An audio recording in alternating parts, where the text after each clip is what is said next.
এখানে হবে। একবার ফেল করেছিস হারবি না, দুবার ফেল করেছিস হারবি না, তিনবার করেছিস হারবি না। ভগবান বলছে পাঁচবার এলে আমি চাকরি দেবো। আর একটা কথা, কেউ ফাঁকি দিস না ভাই, জি জান লাগিয়ে দেয় এখানে, জি জান লাগিয়ে দেয় এখানে, দিবি তো? জি জান লাগিয়ে দেয় এখানে, যা হবে পরে দেখা যাবে। আর তোদেরকে একটা কথা বলে, মাঠে যখন যাবি সেখানে একটা আলাদা জোশ রাখবি। যাদের রানিং এ একটু প্রবলেম আছে ওইখানে অটোমেটিক রানিং হবে, অটোমেটিক তো বডির পাম্প খেয়ে যাবে ওইখানে। অনেক এমনি তোরা দু চারজনে দৌড়ালে মনে হয় না একটু মনের মধ্যে রাগ হয় না, ওই ওকে কেটে বার করে দেবো। ওখানে যখন 50, 60, 100, 200 ছেলে দৌড়বি অটোমেটিক মনের মধ্যে জোশ কাজ করবে যে ওকে কাটে বার হয়ে যাবো।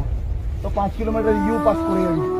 আর মেডিকেলে যাদের ছোট বড় একটু ছোট মোটো প্রবলেম আছে, কেউ আগে থেকে এটাকে ভয় পাস না। কেন বলি? আগে থেকে তোরা কেউ ডাক্তার হবি না, ডাক্তার ওখানে আছে।